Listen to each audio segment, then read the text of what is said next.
નમસ્કાર મિત્રો, સંવિધાન શ્રેણીના આ 29મા ભાગમાં આપ સર્વનું હું ધર્મેન્દ્ર કનાલા હાર્દિક સ્વાગત કરું છું। ગઈકાલે આપના કહેવા અનુસાર મેં મારા દ્વારા લખાયેલી એક કાલ્પનિક પણ છતાં દેશદાસથી ભરપૂર અને હકીકતમાં જો એમ બન્યું હોય તો હું તો એમ જ કરું એમ માનીને મેં ભગતસિંહની વાર્તા છે મૂકી। આપ બધાને ખૂબ ગમી। એ વાર્તા ગમવા સાથે બહુ નિસ્બત નથી, પણ એ દેશદાજ અને એ આપણે કહીશ ને હિન્દીમાં જज्बा, वो अपने दिल में पालना जरूरी है। तो ये वार्ता તમને બધાને પ્રેરણાદાયી લાગી છે અને એના આધારે તમે તમારી મૂળભૂત ફરજોનું પાલન કરો એ હેતુથી જે વાર્તા મૂકવામાં આવી હતી આપ બધાને ખૂબ પસંદ આવી। ગઈકાલે માત્ર 26 જણા જ હાજર રહ્યા, તો આટલી મહેનત કર્યા બાદ જો આટલા જ જણા હાજર રહેવાના હોય તો આ આપણે લેક્ચર શરૂ રાખવા કે કેમ તે વિશે ખરેખર વિચારવું પડે। બીજું, તમને રોજ એક વિડીયો હવેથી હોમવર્કમાં આપવાના છીએ, એ જોઈ અને આ લેક્ચરના અંતે એ વિડીયોના આધારે હું કેટલાક પ્રશ્નો પૂછીશ, તો તમે બધા જ પ્રિપેર કરીને આવ્યા હશો। તો આજે પણ વિડીયો આપીશ, ગઈકાલનો વિડીયો છે એના આધારે આજે પ્રશ્ન પૂછીશ। આજે આપણે બહુ એક અગત્યનું ચેપ્ટર લેવાનું છે, બંધારણીય સુધારા એટલે કે કોન્સ્ટિટ્યુશનલ એમેન્ડમેન્ટ્સ। અહીંયા તમને સ્લાઇડમાં દેખાય છે એમ બહુ મોટો ચાર્ટ બજારમાં અવેલેબલ છે અને આ ચાર્ટ તમારે તમારી વોલ પર લગાડવો જોઈએ જ્યાં તમે રોજ જોઈ શકો। અને આ ભાગ 29 આખો આપણે અનુચ્છેદ 368 ઉપર છે લેશું, એટલે કે આપણા ભારત દેશમાં કેટલા બંધારણીય સુધારા થયા। તો આપણું બંધારણ છે એ કેવું છે, નમ્ય કે અનમ્ય, લવચિક કે જડ, તો એના આધારે આપણે છે એ નક્કી કરશું કે આપણા બંધારણનો 368મો અનુચ્છેદ છે એ આપણા બંધારણને અન્ય કરતા વિશેષ કેવું બનાવે છે, સારું કે ખરાબ। તો એક પછી એક સ્લાઇડ છે એ જોઈએ। આખા અઠવાડિયાનું આયોજન મેં મૂકી દીધું છે, એવી રીતે આપણે ચાલવાના છીએ। કોઈ યુટ્યુબની ચેનલ ઉપર આટલું સરસ રીતે બંધારણ, મૂલ્યાંકન, પ્રશ્નો, quiz, debate, concept talk, mega lecture આટલું બધું આયોજન કર્યું હોય એવું મારા ધ્યાનમાં ક્યાંય ગુજરાતી ભાષા નહીં પણ હિન્દી કે અંગ્રેજીમાં પણ નથી। તો તમારા માટે આ શ્રેષ્ઠ મોકો છે, પણ આટલા લોકો હાજર રહેશે અથવા મારે દરરોજ છે એ બધાને લિંક મોકલીને જ તે ટેલિગ્રામ સિવાય પર્સનલ લિંક મોકલીને જ બોલાવવાના હોય તો એ વસ્તુ છે એ ટાઈમ કન્ઝ્યુમિંગ હોવાથી પસંદ આવતી નથી। તો આ અંગે આપ ઘટતું કરો તો હું ચોક્કસપણે તમને ભણાવવામાં ધ્યાન આપી શકું। આપણે શરૂ કરીએ બંધારણીય સુધારા, અને મેં આપણા લેક્ચરને ભણવાની રીતમાં તમને કેટલાક બંધારણીય સુધારા કીધા, એનો તમે અમલ છે કરજો। ઓકે, મારું સ્પષ્ટ છે અને અવાજ સ્પષ્ટ છે એવું ઓકે કહી દો એટલે આપણે આપણો લેક્ચર શરૂ કરીએ। અને આજે આપણે જે વિડીયો લેક્ચર હોમવર્કમાં આપ્યો હતો એમાંથી 10-11 જેટલા પ્રશ્નો પણ છેલ્લે પૂછીશું। બધા જ આજ આયોજન જોઈ લેજો। ઓકે, ચલો આપણે આપણો લેક્ચર શરૂ કરીએ।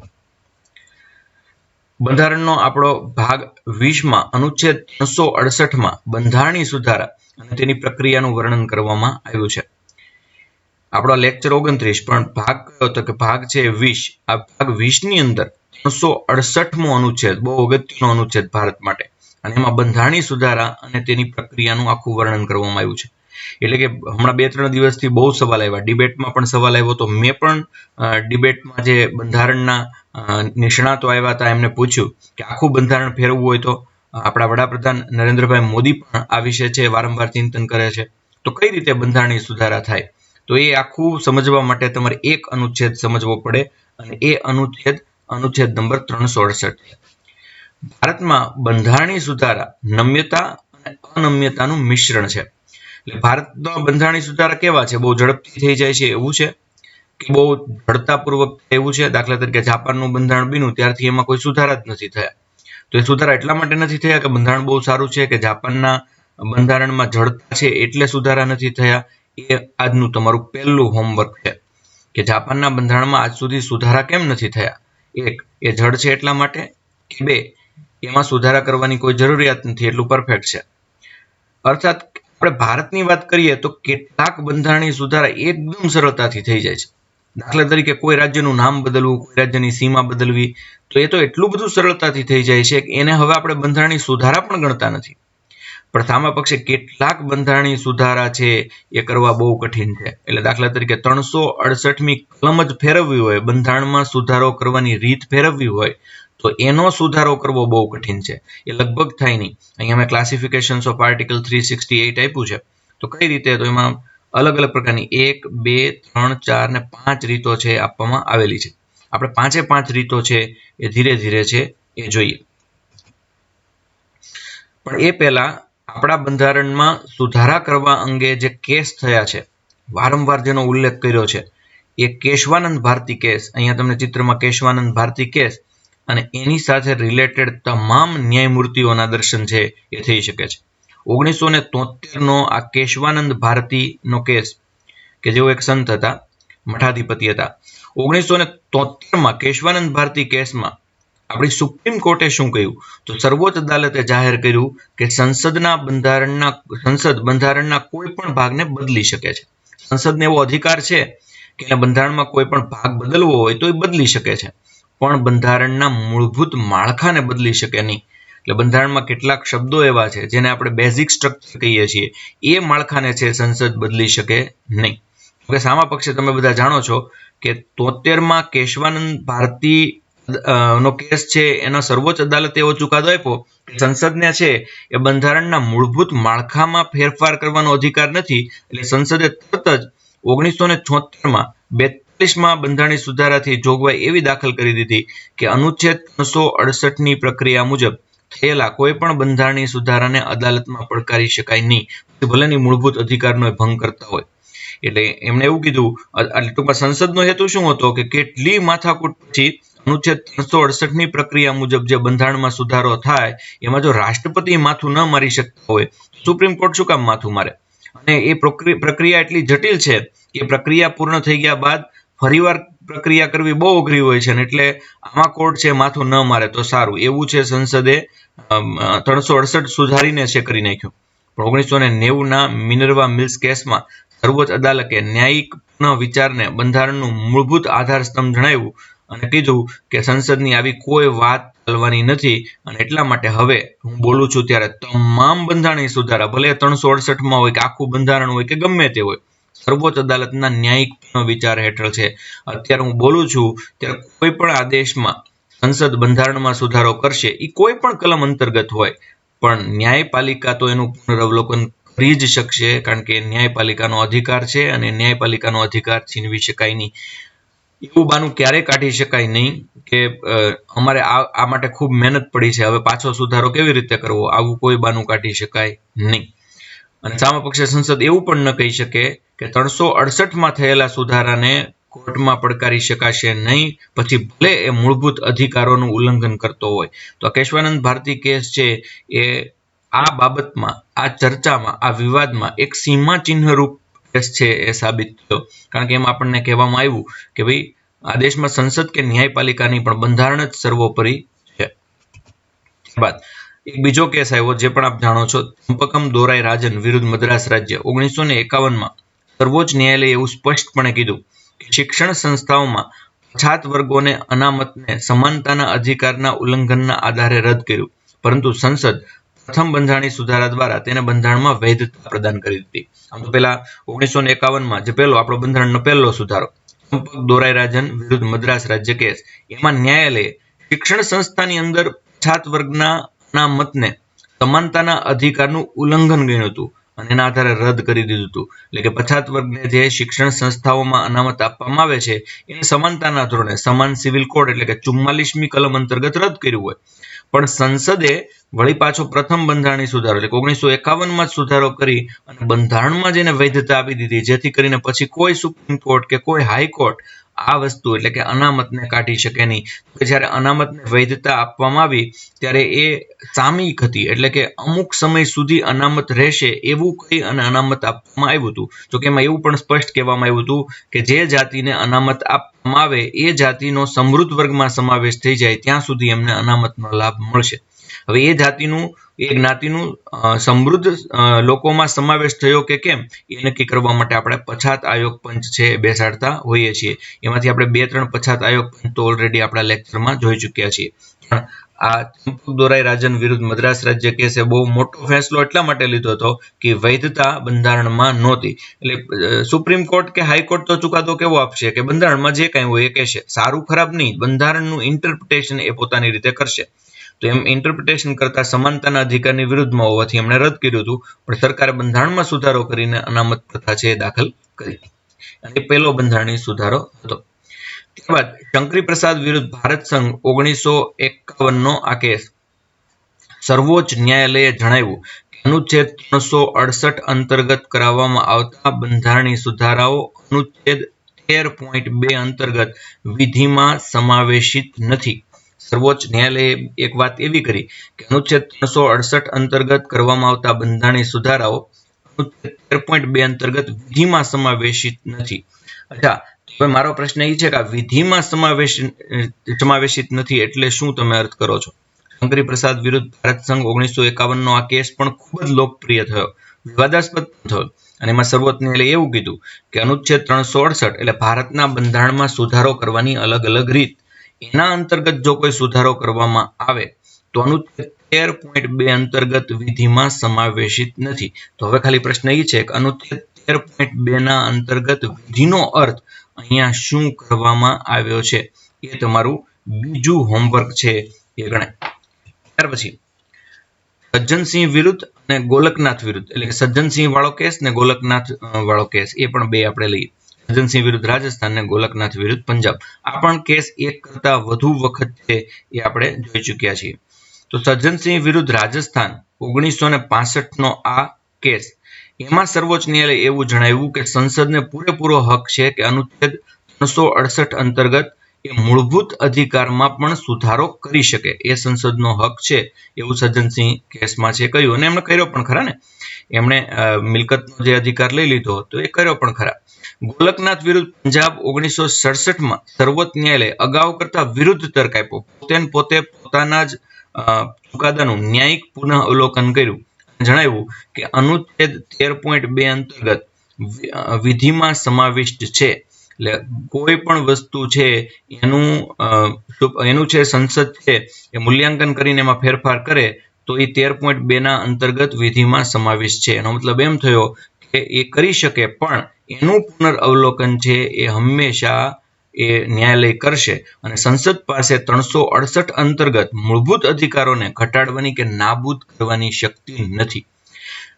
સંસદ છે એ કોઈ મૂળભૂત અધિકારને ઘટાડી કે નાબૂદ કરી શકતી નથી. અહીંયા તો પણ મિલકતનો અધિકાર તો ઘટાડાયો, પણ અહીંયા ફરીવાર કહીએ કે ન્યાયપાલિકાનો અર્થ એવો છે કે સંસદ એવા મૂળભૂત અધિકારોને ઘટાડી કે નાબૂદ ન કરી શકે કે જે ભારતીય ઢાંચા એટલે કે જે બેઝિક સ્ટ્રક્ચર છે એમાં સમાવિષ્ટ હોય, અને એવા અધિકારો છે એ આ દુનિયામાં એટલે કે આ ભારતમાં કોઈ છીનવી શકતું નથી. સરકાર પણ નહીં, બંધારણ પણ નહીં, ન્યાયપાલિકા પણ નહીં, સિવાય કે કેટલાક સ્પેસિફિક સંજોગોમાં અમુક સમય માટે મુલતવી રાખી શકાય.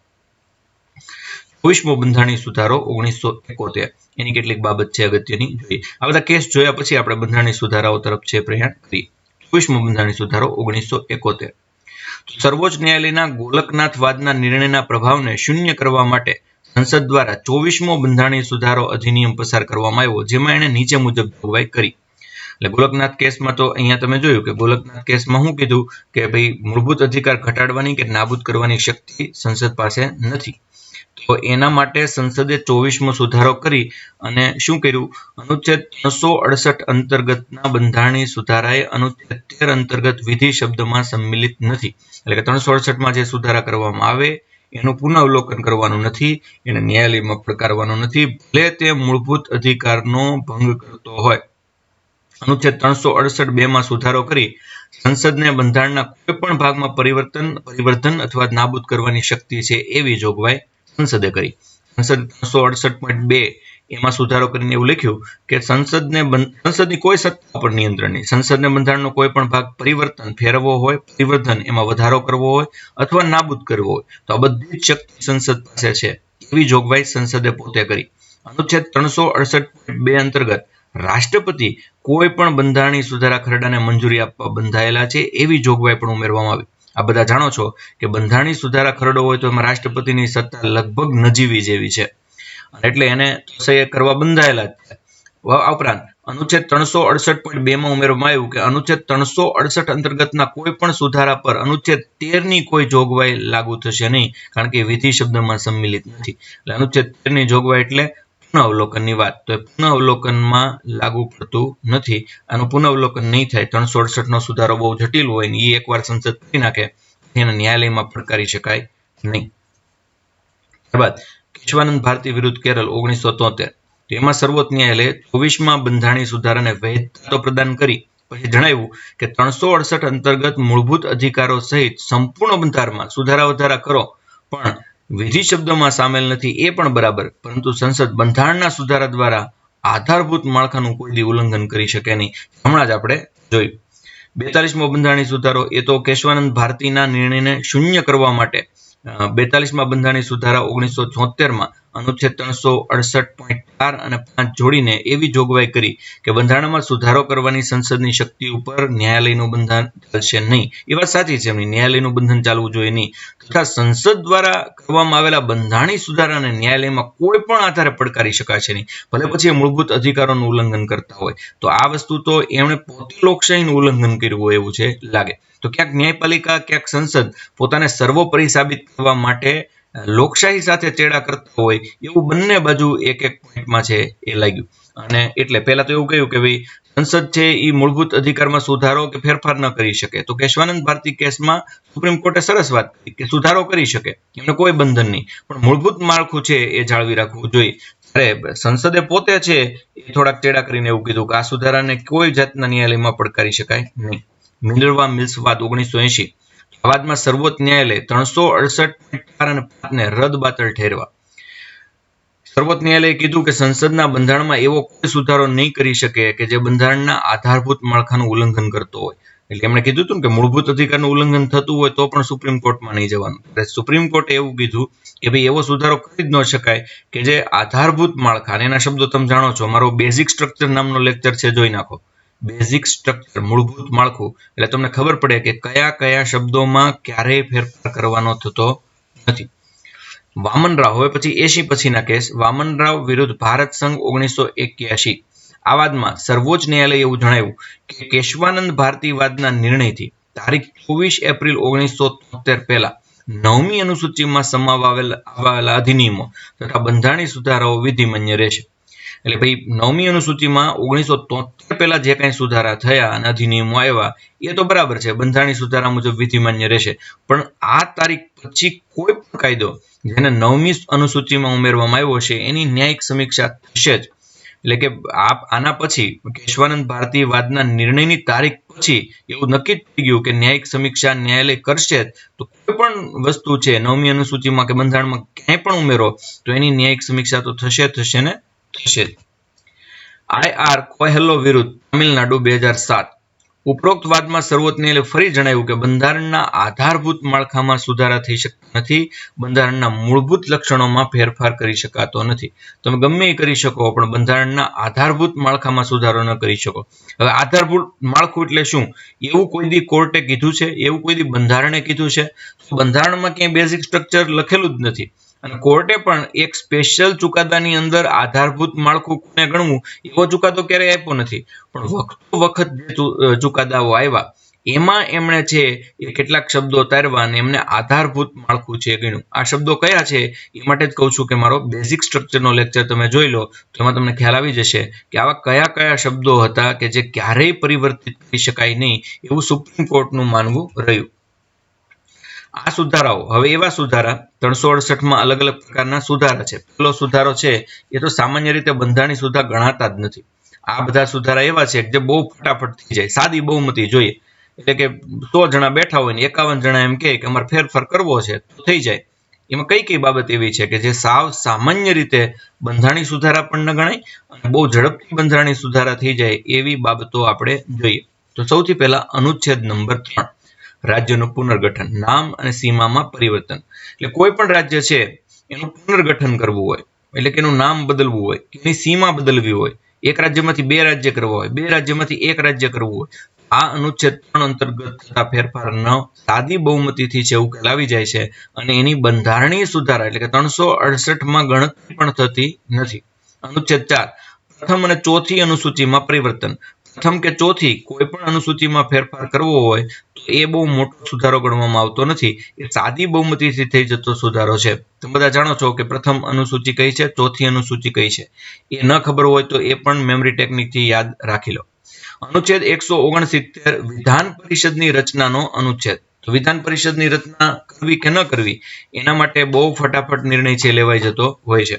239 કેન્દ્ર શાસિત પ્રદેશ માટે વિધાનસભા, એટલે કે દિલ્હી અને પુડુચેરીને છે વિધાનસભા છે મળી, તો કેન્દ્ર શાસિત પ્રદેશ માટે વિધાનસભાનું આયોજન કરવું કે કેમ, તો એ 239 અંતર્ગત સાદી બહુમતીથી થઈ જતી બાબત છે. ત્યારબાદ પ્રથમ અનુસૂચિ સંઘ અને રાજ્ય ક્ષેત્ર. સંઘ અને રાજ્ય ક્ષેત્રની અંદર છે એ ફેરફાર જે કરવાનો રહે તો એમાં પણ છે એ સાદી બહુમતીથી કામ થઈ જતું હોય છે. ત્યારબાદ ચોથી અનુસૂચિ એટલે રાજ્યસભાની બેઠક કેટલી, એની વહેંચણી કેટલી. પાંચમી અને છઠ્ઠી અનુસૂચિ અનુસૂચિત જાતિ અને અનુસૂચિત જનજાતિના વિસ્તારો. બીજી અનુસૂચિ કોલમ અંગેની જોગવાઈ અને સંસદ સભ્યોના વેતન ભથ્થા અને વિશેષાધિકાર, અંગ્રેજી ભાષાનો પ્રયોગ તેમજ રાજભાષા હિન્દીનો પ્રયોગ. સર્વોચ્ચ ન્યાયાલયના ન્યાયાધીશોની સંખ્યા, ભારત દેશની નાગરિકતા, ચૂંટણી ક્ષેત્રનું પુનઃ સીમાંકન, સર્વોચ્ચ ન્યાયાલયનું મહત્વ વધારવું. અનુચ્છેદ 2, 3, 4, 75, 97, 105, 106, 125, 148 આટલામાં થતા ફેરફાર છે એ સાદી બહુમતીથી થઈ જતા ફેરફાર છે અને જેને બંધારણીય સુધારા ગણવામાં આવતા નથી. આટલા અનુચ્છેદ છે એ તમારે મને લખીને જણાવવાના છે હોમવર્કમાં. 2, 3, 4, 75, 97, 105, 106, 125 ને 148 કે આ શું છે એવું કે જે એકદમ સાદી બહુમતીથી પતી જાય છે. એ તમને તમારું આજનું ચોથું હોમવર્ક છે. ત્યારબાદ એક બીજી સિસ્ટમ અનુચ્છેદ 368 અંતર્ગત બંને ગૃહની અલગ અલગ અને વિશેષ બહુમતી એ આપણે હમણાં સમજશું. એટલે કે 2/3 બહુમતી, એટલે કે 99 જણા હોય હાજર તો 66 જણાની બહુમતી. 66 જણાની બહુમતી એ પાછી અલગ અલગ અંતર્ગત બંને ગૃહની અલગ અલગ વિશેષ બહુમતી, એટલે કે રાજ્યસભામાં પણ 2/3 બહુમતી અને લોકસભામાં પણ 2/3 બહુમતી. આ ફેરફાર સાથે કઈ બાબત બદલી શકાય, એટલે કે મૂળભૂત અધિકાર આદેશના બદલી શકાય અને બદલાય. રાજનીતિના માર્ગદર્શક સિદ્ધાંતો બદલી શકાય. અને જે હમણાં આપણે જોયું સાદી બહુમતી એટલે કે 50% + 1 એનાથી જે બદલી ન શકાતું હોય, અને જડ બહુમતી એ કેવી રીતે, એ બેમાં વિશેષ બહુમતી વત્તા અડધાથી વધુ રાજ્યોની વિધાનસભાની મંજૂરી, એનાથી ફેરફાર ન થતા હોય બધા ફેરફાર આમાં ગણવામાં આવશે. તો એમ સમજી લો ને કે આપણા બંધારણમાં ફેરફાર કરવાની 3 રીત છે. આ બીજા નંબરની છે. તો બીજા નંબરમાં એવું લખ્યું છે કે જે પહેલા નંબરમાં અને ત્રીજા નંબરમાં ન હોય એ બધી બીજા નંબરમાં ગણવી. પહેલા નંબરમાં તો યાદી આપી દીધી છે, ત્રીજા નંબરમાં યાદી આપી દીધી છે. બીજા નંબરમાં યાદી આપવાને બદલે એવું લખ્યું કે પહેલા અને ત્રીજાથી ફેરફાર ન થતો હોય એ ફેરફાર આનાથી થતો હશે એમ ગણવું. આમાં આ ફેરફાર કયો, તો કે આ ફેરફાર બે જગ્યાએ 2/3 બહુમતી. હવે આ ત્રીજા પ્રકારનો ફેરફાર બંને ગૃહની વિશેષ બહુમતી અને અડધીથી વધુ વિધાનસભા, એટલે કે આપણા રાજ્યો છે બધા એના 2 ભાગ કરવાના. 2 ભાગ ન થતા એકી રકમ હોય તો 1+ ગણવાનું. એટલે માનો કે આપણે 5 મિનિટ માટે કલ્પના કરીએ કે આપણે 30 રાજ્યો છે તો 15ની છે જોઈએ, પણ આપણા 29 રાજ્યો છે તો પણ 15ની જોઈએ, કારણ કે 14 + 1 આ બાજુ ગણવાનું રહે. તો બંને ગૃહોની વિશેષ બહુમતીને અડધાથી વધુ વિધાનસભાની મંજૂરીથી. અનુચ્છેદ 54 એમાં કઈ એવી આવી કઈ જળજળ બાબતો છે કે જેના ફેરફાર કરવા બહુ અઘરા છે. તો અનુચ્છેદ 54 રાષ્ટ્રપતિની ચૂંટણી, આમ પણ બહુ અટપટી છે, એની ગણતરીની બધું જોઈએ તો એકાદ લેક્ચર તો એમાં જતો રહે. અનુચ્છેદ 55 રાષ્ટ્રપતિની ચૂંટણી પ્રક્રિયા. અનુચ્છેદ 73 કેન્દ્રની કારોબારી સત્તાનો વિસ્તાર, એટલે આમ જોવા જઈએ તો કેન્દ્રના વિષયોની યાદી. અનુચ્છેદ 162 રાજ્યોની કારોબારી સત્તાનો વિસ્તાર, રાજ્ય છે એની કારોબારી સત્તા અને એમની યાદી અને એમની સત્તાનો વિસ્તાર. 241 કેન્દ્ર શાસિત પ્રદેશો માટે ઉચ્ચ ન્યાયાલય, પછી સંઘીય ન્યાયપાલિકા ભાગ 6, રાજ્ય માટે હાઈકોર્ટ ભાગ 7 અને ભાગ 6 અને એની 7મી અનુસૂચિ. અને અનુચ્છેદ 368 એટલે કે 368માં ફેરફાર કરવો હોય, બંધારણમાં સુધારાની રીતમાં ફેરફાર કરવો હોય તો એમાં પણ આ પ્રકારની બહુમતી છે એ જોશે.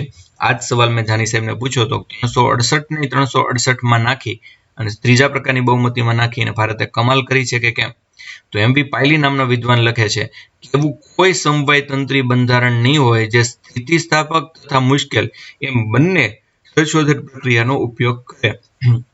એટલે બે આપણે સ્થિતિસ્થાપક એ છીએ અને મુશ્કેલ એ છીએ, એવું દુનિયામાં કોઈ બંધારણ છે જ નહીં. આ વિશેષતા માત્ર ભારતના બંધારણમાં જોવા મળે છે. બંધારણીય સુધારાને કાયદા ઘડતરની જેમ 3 વાંચન અને જરૂર પડે તો પ્રવર સમિતિને સોંપી શકાય છે, પરંતુ તેના માટે લોકમત લેવાની જોગવાઈ નથી.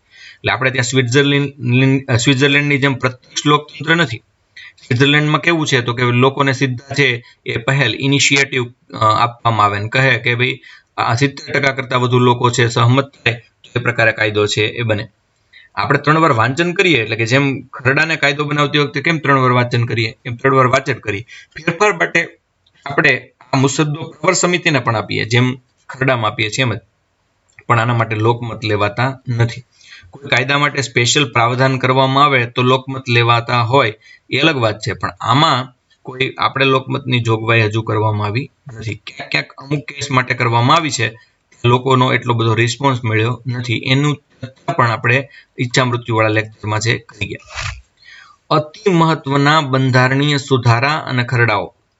તો અતિ મોસ્ટ આઈએમપી જે બંધારણીય ખરડાઓ તમારે યાદ જ રાખવા જોઈએ એ એવા બંધારણીય સુધારાની આપણે ચર્ચા કરીએ.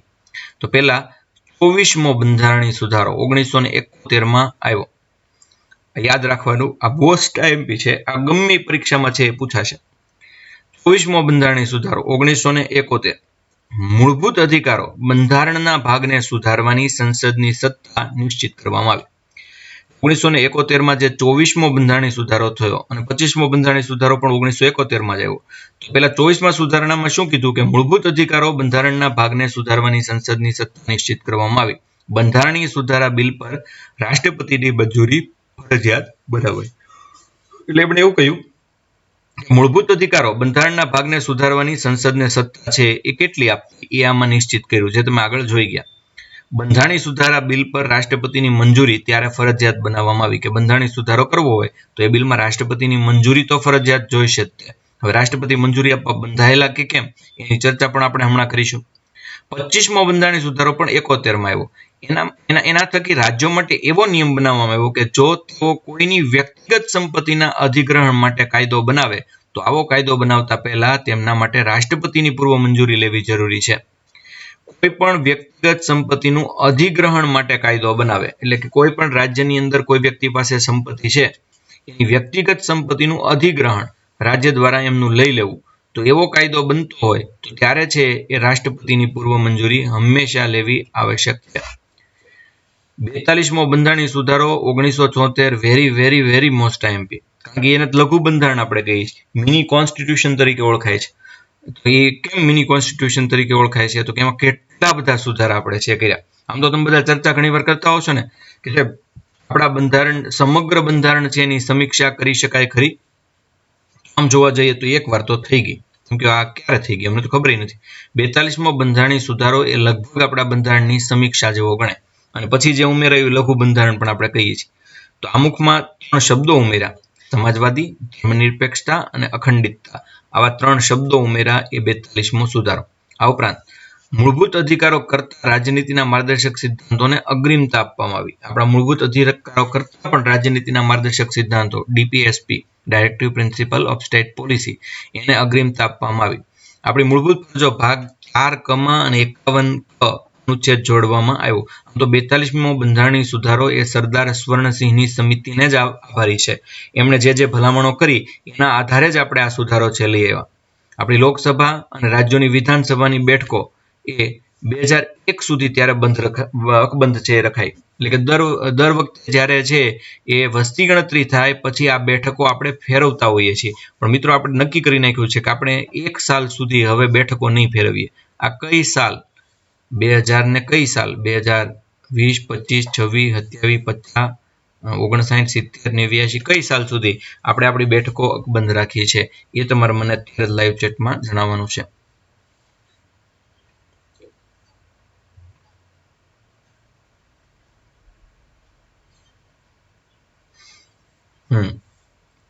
તો 2026 સુધી છે આ અકબંધ રખાય છે.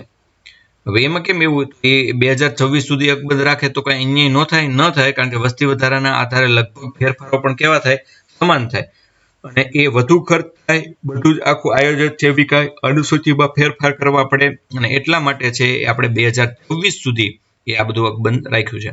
વિધાનમંડળની સલાહ અનુસાર વર્તવાની રાષ્ટ્રપતિની જવાબદારી ફરજિયાત બનાવી. આપણે નક્કી કર્યું કે ભાઈ પ્રધાનમંત્રી જેમ એમ કે મંત્રીમંડળ જેમ કે એમ રાષ્ટ્રપતિએ વર્તવું પડે કે વર્તવું જ પડે, તો ફરજિયાતપણે કામ કરવું પડે. વન વિભાગ, શિક્ષણ વિભાગ અને વસ્તી નિયંત્રણ આ વિષયો રાજ્ય યાદીના હતા, એના બદલે સરકારે સંસદે ફેરવી અને સંવર્તી યાદીમાં મૂક્યા, એટલે કે બેયના મિશ્ર યાદીમાં. આવું થઈ શકે તો મેં કહ્યું એમ સુધારાથી થઈ શકે. 44મો બંધારણીય સુધારો પણ આઈએમપી ગણાય છે 1978 નો. મિલકતનો અધિકાર છે એ મૂળભૂત અધિકારમાંથી દૂર કરીને કાનૂની અધિકાર છે એ બનાવી નાખ્યો. સરકારે એક મૂળભૂત અધિકાર ઉડાડી દીધો અને એને કાયદાકીય અધિકાર બનાવ્યો. લોકસભાની મુદત જે 6 વર્ષની હતી એ પાછી 5 વર્ષની છે એ કરી નાખી. અનુચ્છેદ 352માં એક સરસ ફેરફાર થયો. એમાં પહેલા એવું હતું, આંતરિક અશાંતિ હોય તો કટોકટી લાદવાની. હવે આંતરિક અશાંતિ શબ્દ જેટલો અટપટો છે. આંતરિક અશાંતિ તો ક્યારે ન હોય? આંતરિક અશાંતિ તો હોય જ ગમે ત્યાં. એટલે હું તમને કહું, તમારા મનમાં આંતરિક અશાંતિ છે તો તમે કહેશો હા, બધાના મનમાં આંતરિક શાંતિ હોય ને અશાંતિ હોય. એમ દરેક રાજ્યમાં, દરેક સમાજમાં આંતરિક અશાંતિ તો કાયમ માટે રેગ્યુલર હોય. તો રેગ્યુલરપણે, નિયમિતપણે રાષ્ટ્રપતિ શાસન લાદી દેવાનું એમ નહીં. આ શબ્દમાં ફેરફાર કર્યો કારણ કે કરવાની જરૂર હતી. આંતરિક અશાંતિ એ ટર્મ એવી સરસ રીતે વ્યાખ્યાયિત નથી, એટલે આપણે શબ્દ ઉમેર્યો સશસ્ત્ર વિદ્રોહ. કોઈ શસ્ત્ર સાથે વિદ્રોહ કરે એ કોઈ પણ બહારની વ્યક્તિ હોય કે અંદરની વ્યક્તિ હોય તો ત્યારે આ 352 લાગુ પડવી એવો વધુ સ્પષ્ટ. આંતરિક અશાંતિ કરતા સશસ્ત્ર વિદ્રોહ આ શબ્દ વધુ સારો છે અને વધુ સ્પેસિફિક છે. અનુચ્છેદ 20-21 કટોકટીમાં પણ મુલતવી ન રખાય તેવી જોગવાઈ કરવામાં આવી. હવે બધા જાણો છો કે જીવન જીવવાનો અધિકાર, શરીર રક્ષણનો અધિકાર અને દોષ સંબંધી અધિકાર, આ અધિકાર છે ક્યારેય રદ કરવામાં આવતા નથી. રાજ્યમાં રાષ્ટ્રપતિ શાસનની મુદત જરૂર પડે 6 મહિનાને બદલે 1 વર્ષ સુધીની 44મા બંધારણીય સુધારામાં કરવામાં આવી. એટલે કે રાષ્ટ્રપતિ શાસન 6 મહિનાને બદલે જરૂર પડે તો 1 વર્ષ સુધી પણ કરી શકાય. બાદ 52મો બંધારણીય સુધારો 1985માં આવ્યો. એ બહુ અગત્યનો સુધારો, પક્ષાંતર વિરોધી કાયદો બનાવાયો અને એના આધારે આપ બધા જાણો છો કે ભારતના બંધારણમાં 10મી અનુસૂચિ ઉમેરાઈ. આ અંતર્ગત સંસદ સભ્ય અને વિધાનસભ્યોના રાજનૈતિક પક્ષ બદલવા ઉપર પ્રતિબંધ રાખવામાં આવ્યો છે. વારાઘડીએ કોઈ પક્ષ બદલી શકતા નથી. તો તમે કહો, ઘણા લોકો તો વારાઘડીએ પક્ષ બદલે છે, તો એમને કેમ કોઈ સજા થતી નથી? જો પક્ષ બદલાશે તો તેની સભ્યતા રદ કરવાની જોગવાઈ છે રાખવામાં આવી. પણ પક્ષના 1/3 કરતા વધારે સભ્ય પદ બદલાવ માંગે તો આ જોગવાઈ લાગુ પડતી નથી, કારણ કે એનો મતલબ તો એને વ્યક્તિગત ચોઈસ નથી. આખા પક્ષે છે પક્ષાંતરણ કર્યું તો એમણે પણ પક્ષાંતરણ છે એ કર્યું. તો 52મો બંધારણીય સુધારો આમ અગત્યનો, પણ એમાંથી પણ આપણે એક લૂપ હોલ ગોતી કાઢ્યું અને એ કાયદાને પણ આપણે કહીએ ને મારણ, તો એ શોધી કાઢ્યું. 71મો બંધારણીય સુધારો 1992માં આવ્યો. આપણી જે પંચાયતી રાજ સંસ્થાઓ છે એને આપણે બંધારણીય દરજ્જો આપ્યો. અંતર્ગત 29 વિષયો રાખવામાં આવ્યા અને આપણે 11મું પરિશિષ્ટ, 11મી અનુસૂચિ એ આપણા બંધારણની અંદર ઉમેરી. પંચાયતી રાજ એ પહેલા છે એ હતું ખરા અસ્તિત્વમાં, પણ એને બંધારણીય દરજ્જો નહોતો, જે આપણે 1992 થી આપ્યો. એ વાત આપ જાણો છો કે 74મો બંધારણીય સુધારો 1992. એની અંદર આપણે શહેરની જે સ્થાનિક સંસ્થાઓ છે, જે સુધરાઈ નગરપાલિકા છે, એને પણ બંધારણીય દરજ્જો આપ્યો અને એના અંતર્ગત 18 વિષયો રાખ્યા કે જેના કાયદા એ બનાવી શકે છે. એ આપણું 12મું પરિશિષ્ટ છે. તો અહીંયા મિત્રો તમને યાદ રહેવું જોઈએ કે પંચાયતી રાજ અને શહેરની સ્થાનિક સંસ્થાઓ છે, જે વિષયો આપવામાં આવ્યા છે, એક બાજુ 29 ને એક બાજુ 18, એમાં સંપૂર્ણપણે એને એ વિષયો આપવામાં આવ્યા નથી. એટલે બધા વિષયો ઉપર હાલમાં પણ કાયદો બનાવી શકતા નથી. 26મો બંધારણીય સુધારો 2002, 86મો બંધારણીય સુધારો 2002. 6 થી 14 વર્ષના બાળકોને મફત અને ફરજિયાત શિક્ષણનો મૂળભૂત અધિકાર છે આપ્યો. અનુચ્છેદ 21 ક અને અનુચ્છેદ 51 ક સાથે આ અધિકારને જોડવામાં આવ્યો. એટલે કે વાલીને ફરજમાં પણ આવે છે અને રાજ્ય રીતિના માર્ગદર્શક તત્વોમાં પણ 86મો બંધારણીય સુધારો ઉમેરાયો. 100મો બંધારણીય સુધારો 2015માં. 2013માં સંસદમાં 119મું બંધારણીય સુધારો વિધેયક રજૂ કરાયું. જે મુજબ ભારતે 111 પરિક્ષેત્ર બંધારણીય એન્ક્લેવ્સ બાંગ્લાદેશને હસ્તાંતરિત કર્યા અને બાંગ્લાદેશ પાસેથી આપણે 51 પરિક્ષેત્રો એન્ક્લેવ્સ મેળવ્યા. સંસદના બંને ગૃહમાંથી આ વિધેયકને અનુચ્છેદ 368 મુજબની વિશિષ્ટ બહુમતીથી, એટલે કે બે જગ્યાએ લોકસભા અને રાજ્યસભામાં વિશેષ બહુમતી, એ ઉપરાંત અડધાથી વધુ રાજ્યોની સહમતીથી આપણે 368માં ફેરફાર કર્યો અને વિધેયક ઉપર રાષ્ટ્રપતિના જેવા હસ્તાક્ષર થયા એવો આ 100મો બંધારણીય સુધારો અસ્તિત્વમાં આવ્યો. અને આપણે ભારત બાંગ્લાદેશ જમીન સરહદ કરાર તરીકે ઓળખીએ છીએ અને લગભગ 99% જેવો પ્રશ્ન બાંગ્લાદેશ અને ભારતની સરહદ વચ્ચેનો પૂરો થયો. અને મોટાભાગના ઝઘડાઓ દેશ વચ્ચેના સરહદ માટેના હોય છે. એટલે બાંગ્લાદેશની સરહદ ઉપરનો આ પ્રશ્ન આપણે લગભગ ઉકેલી નાખ્યો એવું કહી શકીએ. હવે કેટલીક જગ્યાએ સુધારાના ક્રમમાં લોચા હોય છે. ક્યાંક 100મો કહીએ છીએ, ક્યાંક કહીએ છીએ 119મો. તો આમાં જ તમે સાહેબ લખ્યું 119મો બંધારણીય સુધારો અને પછી થયો 100મો, એવું કેમ? એ જવાબ તમારે મને આપવાનો કે ઘણી વાર આંકડામાં વિસંગતતા કેમ જોવા મળે. એમ લખે કે 119મો બંધારણીય સુધારો અને પછી બને ત્યારે એનો ક્રમ ઘટી જાય, એવું કેમ થતું હશે? તો એની એક ચોક્કસ મેથડના આધારે એવું થાય છે. એ કઈ મેથડ અને એવું કેમ બને છે એ તમારે મને હોમવર્કમાં જણાવવાનું છે. અન્ય મહત્વના બંધારણીય સુધારા અને ખરડાઓ. તો પહેલો જ બંધારણીય સુધારો 1951માં તમને એ જોયું કે ઓબીસી વર્ગોની ઉન્નતિ માટે અમુક ચોક્કસ જોગવાઈ કરવાની સત્તા આપવામાં આવી. એ પહેલા આપ જાણો છો કે ઓબીસી ને છે એ અનામત સમાનતાના ધોરણે રદ કરી નાખવામાં આવ્યું હતું ચંપક દોરાઈરાજમ કેસમાં. પણ એ સરકારે છે એ પાછો બંધારણમાં સુધારો કરીને એમને અનામત આપવામાં આવ્યું. 9મું પરિશિષ્ટ છે એ આપણે આપણી બંધારણીય સૂચિમાં છે ઉમેર્યું. પછી 7મો સુધારો 1956માં આવેલો 7મો સુધારો પણ આપણે યાદ રાખીએ. રાજ્યનું પુનર્ગઠન જે થયું, 14 રાજ્યો અને 6 કેન્દ્ર શાસિત પ્રદેશનું સર્જન થયું. 2 કરતાં વધુ રાજ્યોમાં એક રાજ્યપાલ સત્તા સંભાળી શકે એવી છૂટ આપી. તો 1956માં બધા જાણો છો કે રાજ્યનું પુનર્ગઠન થયું.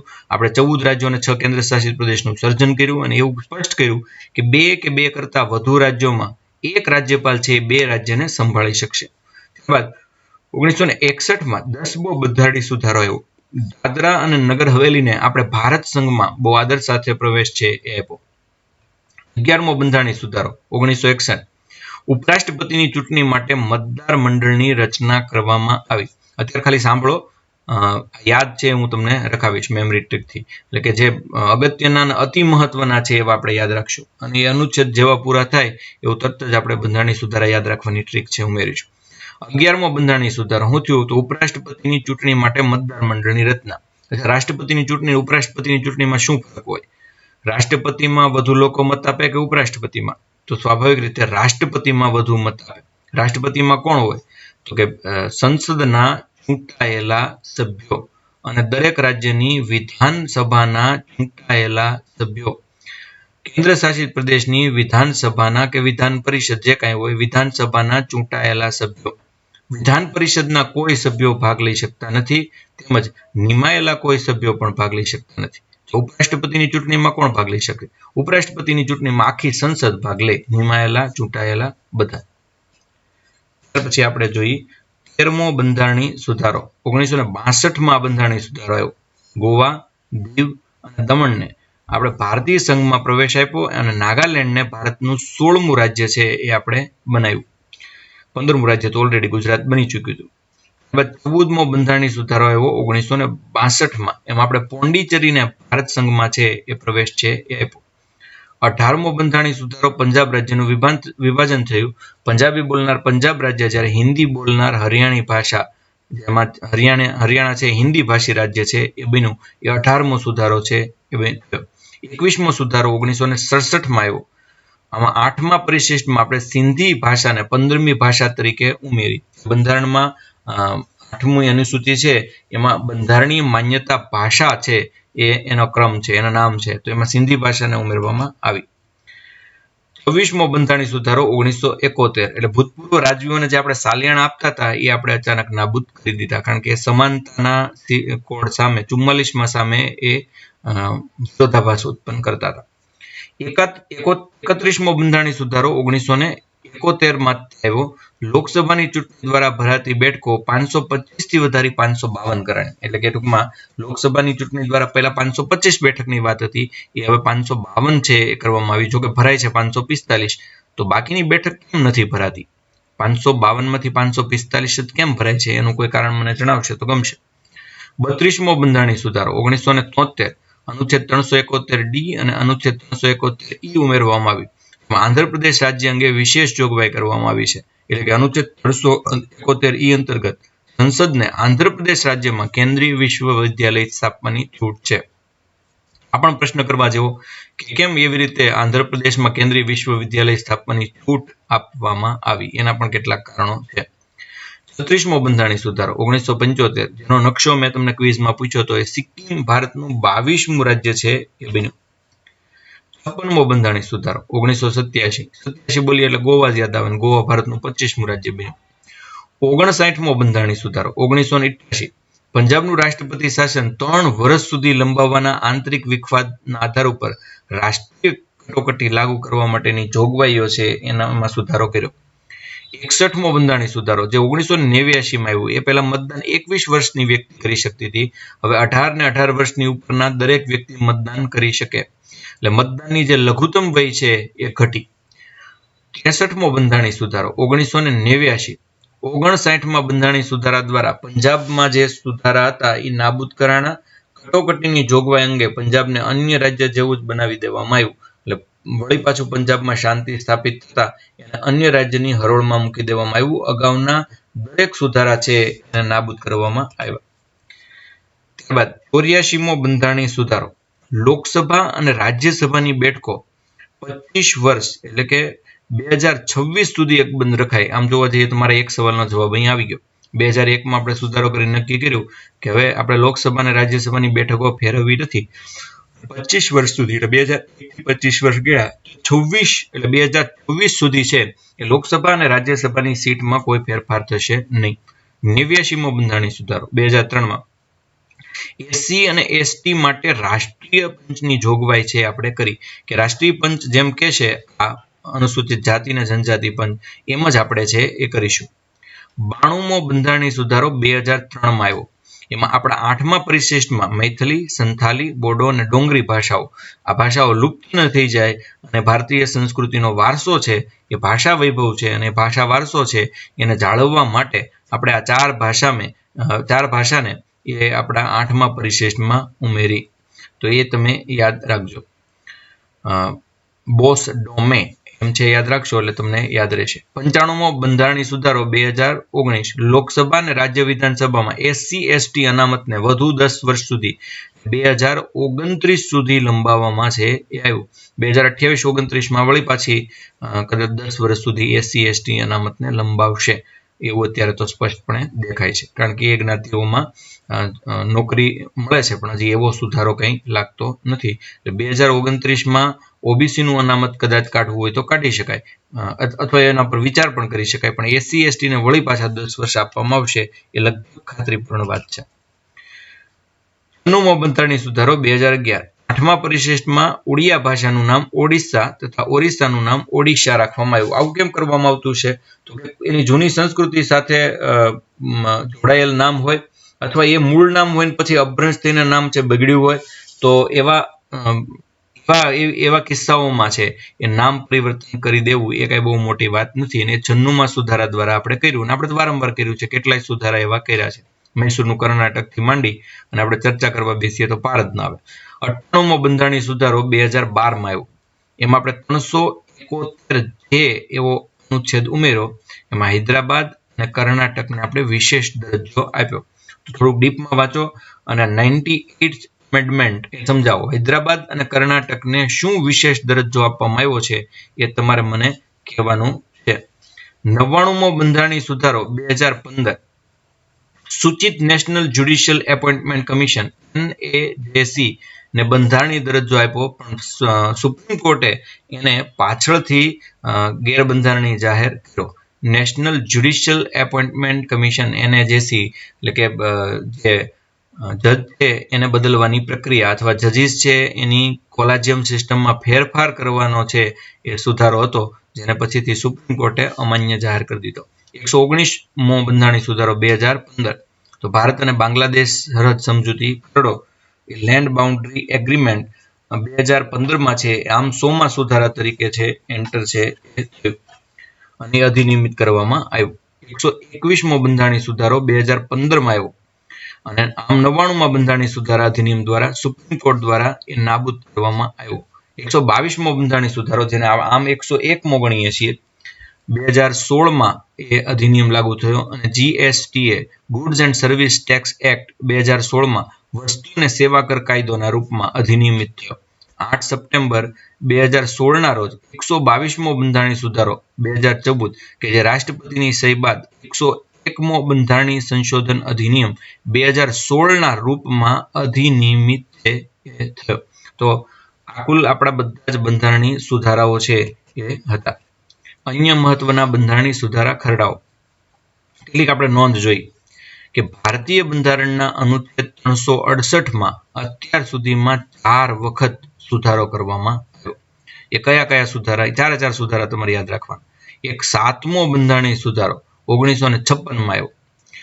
24મો બંધારણીય સુધારો કે જે 1971માં આવ્યો. એમાં બંધારણના ભાગને સુધારવાની સંસદની કેટલી સત્તા છે એ આપણે નિશ્ચિત કર્યું. એટલી જ સત્તા છે કે જેમાં તે મૂળભૂત સ્ટ્રક્ચરને ફેરફાર કર્યા વગર સુધારો કરી શકતી હોય. 42મો બંધારણીય સુધારો કે જેને મિની બંધારણ તરીકે ઓળખીએ છીએ, એમાં ઘણા બધા સુધારા થયા. મૂળભૂત ફરજોથી માંડીને કેટલાય સુધારા 76માં થયા. અને 101મો બંધારણીય સુધારો કે જે 2016માં આવ્યો અને GST goods and service tax, જે આખા દેશમાં એક ટેક્સનું માળખું આપણે વાત કરતા હતા, અને હવે સ્ટેટ હોય તો એસજીએસટી અને કન્ટ્રી હોય તો સીજીએસટી, આને આપણે કાયદાકીય રૂપ છે એ આપ્યું.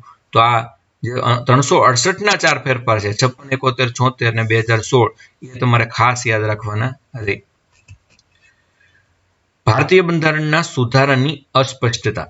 ભારતીય બંધારણ બહુ મિત્રો વિસ્તૃત છે, છતાં પણ પૂર્ણ સંહિતાની સંજ્ઞા આપવામાં આવી નથી. એટલે એવું નથી કહી શકતા આપણે કે હવે આમાં કોઈ દી ફેરફાર થશે જ નહીં. અનુચ્છેદ 368માં વર્ણવેલ સંશોધન પ્રક્રિયામાં તેની અસ્પષ્ટતાઓ વિવાદને જન્મ આપે છે. આ અસ્પષ્ટતાઓની કેટલીક વિગત નીચે મુજબ છે. 368માં ફેરફાર કર્યા બાદ ઘણી બધી અસ્પષ્ટતાઓ છે. પહેલી વાત તો એ કે બંધારણમાં એ વાતની તો સ્પષ્ટતા જ નથી કે સુધારા પ્રસ્તાવને સંસદમાં રજૂ કર્યા બાદ એને પાછું ખેંચી શકાય. એકવાર સુધારો આપ્યો અને યોગ્ય ન લાગે તો પાછો ખેંચી શકાય કે નહીં, આવું ક્યાંય બંધારણમાં લખ્યું નથી. બંધારણ એ વાતને તો સમર્થન આપતું જ નથી કે રાજ્ય વિધાનમંડળમાં મોકલેલ સુધારા પ્રસ્તાવ કેટલા સમયમાં પોતાનો અભિગમ પ્રગટ કરશે. 5મા બંધારણીય સુધારા દ્વારા રાજ્યની સીમાઓ સંબંધિત સુધારા માટે રાષ્ટ્રપતિને સમય નિર્ધારિત કરવાની સત્તા મળી છે, પણ આને હજી વધુ સ્પષ્ટ કરવાની આવશ્યકતા છે. કેટલો સમય એ એક્ઝેક્ટ કહેવામાં આવ્યું નથી, એટલે એ દર વખતે અલગ અલગ નક્કી થાય એ પણ યોગ્ય નહીં. બંધારણમાં આ વાતનું સમર્થન નથી આપતું કે રાજ્ય કોઈ સંશોધન પ્રસ્તાવ એકવાર સંમતિ પ્રગટ કર્યા પછી પોતાનો નિર્ણય બદલી શકે અથવા એકવાર નામંજૂર કર્યા પછી પણ સહમતિ પ્રગટ કરી શકે. એ પણ સમર્થન નથી આપવામાં આવ્યું કે 368માં બધા રાજ્યો ભેગા થયા, એકવાર નામંજૂર કર્યા બાદ મંજૂર કરી શકે અથવા એકવાર મંજૂર કર્યા બાદ નામંજૂર કરી શકે. આવું છે એ ક્યાંય સ્પષ્ટીકરણ આપણા બંધારણની અંદર નથી. એવું કરવું શું કામ જોઈએ? એકવાર સહમતિ આપ્યા બાદ અસહમતિ શું કામ આપે? એવું ઘણી વખત થતું હોય છે. અહીંયા સુપ્રીમ કોર્ટ પણ પોતાનો ચુકાદો છે એના પર પુનઃઅવલોકન કરીને પોતાની વાત છે ફેરવી શકતું હોય, રાજ્યને આવી સત્તા કેમ નહીં? એ પણ અહીંયા થોડીક અસ્પષ્ટતા છે. બંધારણ સુધારામાં સંસદના બંને ગૃહોને સમાનતા પ્રદાન થયેલી છે, પરંતુ આ વાતનું સ્પષ્ટીકરણ કરવામાં નથી આવ્યું કે બંને ગૃહોમાં મતભેદની સ્થિતિ ઉદ્ભવે તો નિરાકરણ કઈ રીતે આવે.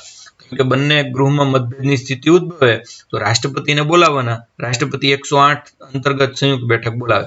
રાષ્ટ્રપતિ 108 અંતર્ગત સંયુક્ત બેઠક તો બોલાવે, પણ બધા વિષયમાં એવું એમને સત્તા હાંસલ નથી. દાખલા તરીકે નાણાં ખરડો કે બંધારણીય સુધારો હોય તો રાષ્ટ્રપતિ સંયુક્ત બેઠક બોલાવી શકતા નથી. આ લોકસભા દ્વારા અભિવ્યક્ત જન ઈચ્છાનો અનાદર છે. આમ જોવા જઈએ તો અડધા રાજ્યોની અનુમતિ એ સ્પષ્ટ નથી. અડધા રાજ્યોની કેવી અનુમતિ? તો એવું લખવામાં આવ્યું નથી. એનો સંબંધ રાજ્યનો આકાર, એની જનસંખ્યા અથવા વિધાનમંડળોના સભ્યોની સંખ્યાથી છે. એટલે અહીં કંઈ સ્પષ્ટ નથી થતું કે કયા પ્રકારની બહુમતી લેવાની. તો આમ આ કેટલીક ભારતીય બંધારણના સુધારાઓની અસ્પષ્ટતા છે. ક્રમ નિર્ધારિત કરવાની અનિશ્ચિતતા. ભારતીય બંધારણમાં જે સુધારા માટે જે પ્રસ્તાવ સંસદમાં રજૂ કરવામાં આવે, આ સમજો તમે 106, 100 એમ કેમ થઈ ગયું? અહીંયા જુઓ, ક્રમ નિર્ધારિત કરવાની અનિશ્ચિતતા છે. ભારતીય બંધારણમાં જે સુધારા માટે જે પ્રસ્તાવ સંસદમાં રજૂ કરવામાં આવે, પસાર થતા કાયદો બનતા એના ક્રમાંકમાં પરિવર્તન આવી જાય છે. કઈ રીતે? તો 1978માં બંધારણીય સુધારાનો ક્રમ 45 રાખવામાં આવ્યો હતો, પરંતુ એ પસાર થયો ત્યાં સુધીમાં એનો ક્રમાંક 44 થઈ ગયો હતો. એટલે કે રજૂ થાય અને પસાર થાય ત્યાં સુધીમાં વચ્ચે જે કાંઈ ફેરફાર આવે એને અનુસંધાને આ ફેરફાર કરીએ છીએ, અને એના કારણે 129મો સુધારો, 106મો સુધારો પણ બની જાય છે. મોટાભાગે ક્રમ પાછળ જતો રહે છે. એ જ રીતે 76મો બંધારણીય સુધારો કાયદો બની ગયો, જ્યારે 65 અને 74મો બંધારણીય સુધારો હજુ સંસદમાં વિચારાધીન છે. એટલે જૂના કેટલાક ખરડાઓ જૂના કેટલાક બંધારણીય સુધારો હજુ પણ સંસદમાં વિચારાધીન છે, એની કેટલી સમય મર્યાદા, એને ક્યાં સુધી રાખવાના, આવું કંઈ નિશ્ચિત જણાતી નથી. તો મિત્રો, આ હતો આપણો આજનો લેક્ચર. જય ભારત, જય સંવિધાન. પણ એ પહેલા તમને જે લેશનમાં વિડીયો આપવાનો હતો એના કેટલાક પ્રશ્નો છે હું આપને પૂછી લઉં. પહેલો પ્રશ્ન એ છે કે અનુચ્છેદ 6 શું છે? ચાલો, તમારો સમય હવે શરૂ થાય છે. જણાવો, અનુચ્છેદ 6 શું છે?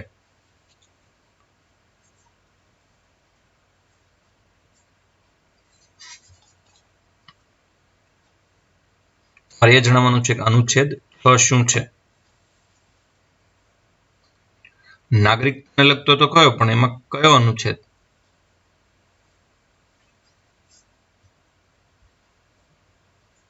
અખંડ ભારતનો નકશો હાથી સિમ્બોલમાં મૂક્યો છે, પણ હકીકતમાં બંધારણ સભાની મુહર, બંધારણ સભાનું ચિહ્ન, મેસ્કોટ એ છે. આમ તો મેસ્કોટ એ ન કહેવાય, બંધારણ સભાનું મોહર જ સિક્કો છે. ઓકે, અનુચ્છેદ 6 છે જે લોકો પાકિસ્તાનથી ભારતમાં સ્થળાંતર કરીને આવ્યા એમની નાગરિકતા છે એને દર્શાવતો આ અનુચ્છેદ છે. ત્યારબાદ અનુચ્છેદ 5 શું છે? ચાલો, અનુચ્છેદ 5. 6 નાગરિકતાનું હોય તો 5 પણ નાગરિકતાનું હોય, પણ આમ ક્રમમાં લેવાને બદલે આપણે આડાવડા લઈ. અનુચ્છેદ 16 શું છે? ચાલો એ કહો. અનુચ્છેદ 16 તમારા માટે ખૂબ અગત્યનો અનુચ્છેદ, જેના વિશે તમે વારંવાર વિરોધ કર્યા કરો છો. અનુચ્છેદ 16 શું છે? અનુચ્છેદ 16.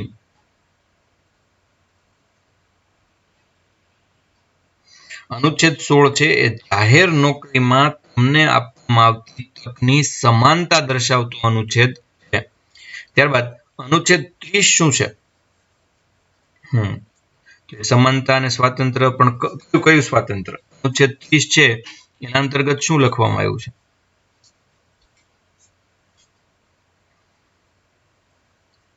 તો મુસ્લિમોને શિક્ષણ સંસ્થા સ્થાપવાનો અધિકાર, એનો વહીવટ કરવાનો અધિકાર. 19મો અનુચ્છેદ શું છે? બોલો બોલો, કારણ કે તમને બોલવાનું જ કહે છે. તો કેટલાકને આવડ્યું. અનુચ્છેદ 19 એ તમારો વાણી સ્વાતંત્ર્યનો અધિકાર છે. અનુચ્છેદ 23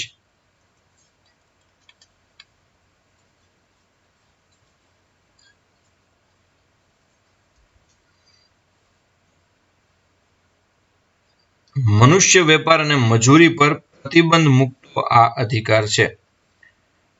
તમારો 34મો અનુચ્છેદ એ શું કહે છે? 34મો અનુચ્છેદ એ શું કહે છે?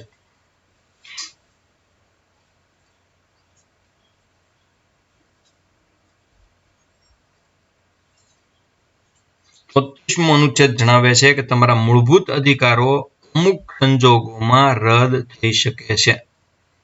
કયા સંજોગો તો તમને બધાને ખબર છે. 22મો અનુચ્છેદ શું કહે છે? આપણે નો યાદ રાખ્યું હતું. ચાલો, 22મો અનુચ્છેદ, એનું સૂત્ર નો યાદ રાખ્યું હતું. 22મો અનુચ્છેદ શું કહે છે?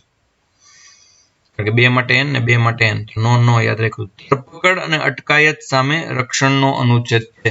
કેટલા લોકોએ અનુચ્છેદ પાકા કરવાનું શરૂ કરી દીધું છે? આપણે જેટલા ચલાવી લીધા આગળના વિડીયોમાંથી જોઈ અને તમારે પાકા કરી જ નાખવાના છે.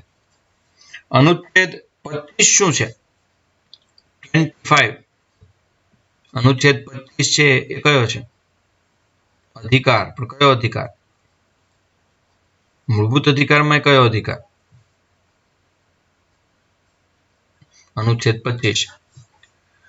ધાર્મિક સ્વાતંત્ર્યનો અધિકાર, જે આ દેશમાં ખૂબ જરૂરી છે. અનુચ્છેદ 32 બધાને આવડશે. ચાલો ફટાફટ લખવા મળો. અનુચ્છેદ 32 બાબા સાહેબ આંબેડકરના મત મુજબ ભારતીય બંધારણનો આત્મા અને હૃદય. અનુચ્છેદ 32. અપેક્ષિત જ હતું કે આમાં સૌથી વધુ જવાબો લખાશે. બંધારણીય ઇલાજોનો અધિકાર, રાઇટ ઓફ બંધારણીય ઇલાજોનો અધિકાર, કોન્સ્ટિટ્યુશનલ રેમેડીઝ. ત્યાર પછી છે એ છેલ્લો આપણે પ્રશ્ન લઈએ અને એ છે પ્રશ્ન નંબર અનુચ્છેદ નંબર 5. તો અનુચ્છેદ નંબર 5 શું છે? હા, એ નાગરિકત્વમાં આવે એ તો ખબર છે, પણ 5મો અનુચ્છેદ, એ ઉપરાંત ભાગ અને અનુચ્છેદ કેવી રીતે યાદ રખાવા એ પણ તમારા મિત્રોને શીખવજો અથવા એ વિડીયો રિકમેન્ડ કરજો. અને આજનો વિડીયો તમને હમણાં જ હું લિંકમાં છે મૂકું છું, એ તમારે આવતીકાલે તૈયાર કરીને આવવાનો છે. એમાંથી 10 પ્રશ્નો હશે, એટલે આવતીકાલે મૂલ્યાંકનના પ્રશ્નો હશે અને આ પ્રશ્નો હશે. એ ઉપરાંત અમે ટેલિગ્રામની ચેનલની લિંક મૂકીએ છીએ. આ ટેલિગ્રામ ચેનલમાં તો જોઈન્ટ થઈ જ જજો, કારણ કે હવે વ્યક્તિગત હું કોઈની સાથે લિંક શેર કરીશ નહીં. અનુચ્છેદ 5 છે એ પોતાની મરજીથી કોઈ વિદેશનું નાગરિકત્વ સ્વીકારે એનું ભારતીય નાગરિકત્વ રદ થાય એ અંગે છે. તો 2 જ મિનિટ આપણે છે એ ચેટને આપીએ અને ત્યાર પછી આપણે આપણો આ લેક્ચર પૂરો કરીએ.